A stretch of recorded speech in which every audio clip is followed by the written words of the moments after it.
Dans, dans la King James, moi je lis beaucoup la Bible en anglais. OK?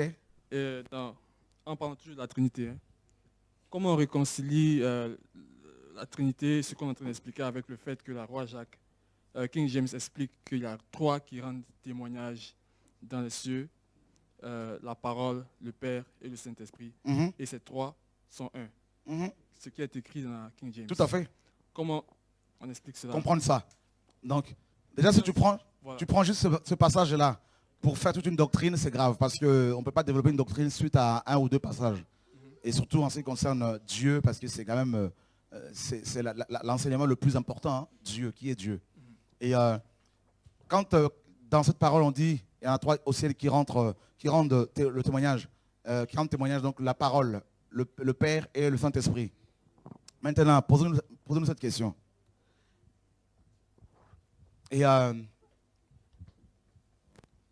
est-ce que la parole est-elle Dieu? Est-ce que Dieu est la parole? Question. Ouais. Oui, ça fait. Ok. Au commencement était la parole était avec Dieu, la parole était avec Dieu. De quel Dieu parle-t-on ici? Le Père, le Fils ou le Saint-Esprit? Dieu, le Père, tout simplement Dieu. Voilà. Et on apprend que Dieu est la parole. Et on nous dit que ce Dieu-là, la parole, a pris une forme humaine. Et ça, c'est terrible ce que Jean nous déclare là. Et comme on sait, aller dire à un juif qu'il y a trois dieux, mais attends, toutes les Écritures nous disent que Dieu est un. Tu vois, non?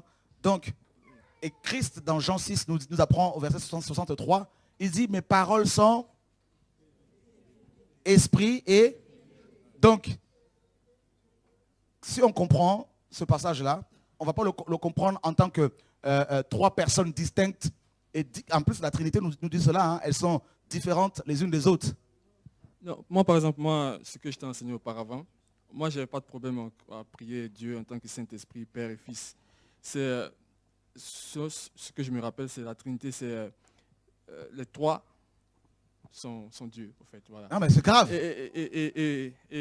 C'est grave parce que, tu vois, quand on dit les trois sont Dieu, donc ils sont trois. Voilà. Vous avez trois dieux. D'accord. Donc on ne peut pas à la fois dire qu'il y a un seul Dieu et en même temps il y a trois dieux. On se mélange nous-mêmes.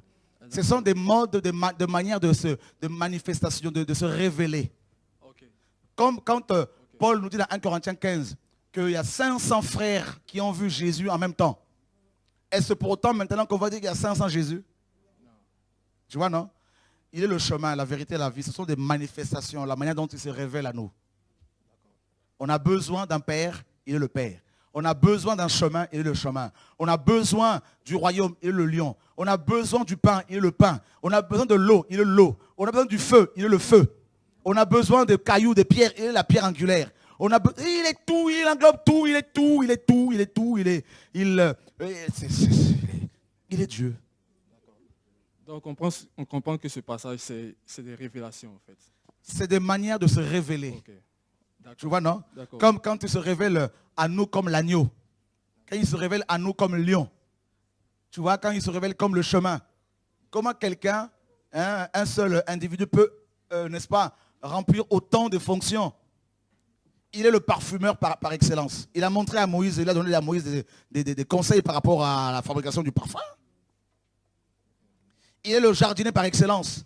Il a planté le premier jardin. Le premier paysagiste.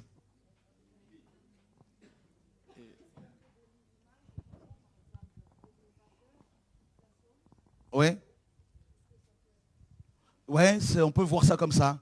Regarde, toi tu as un esprit, tu as une âme, tu as un corps physique. Est-ce qu'on peut dire que tu es trois? Ton esprit c'est toi, ton âme c'est toi, ton corps physique c'est toi. Voilà, c'est tout. Il nous a créé à son image.